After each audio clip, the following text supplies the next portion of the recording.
how to make only followings can do it with your videos on TikTok mobile. Hello guys, in today's video I'm gonna show you how to make only followings can do it with your videos on TikTok mobile. First then open TikTok and then click profile, and here we'll find the storylines in the top corner. Click on it and click settings, and then click privacy and scroll down until you find Duet. Here you will find it, click on it and then click this one, second one here,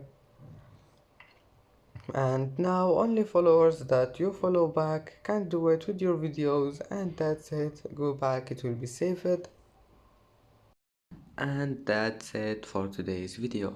If you like this video, don't forget like and subscribe, and thank you for watching this video until the end, and see you in the next video.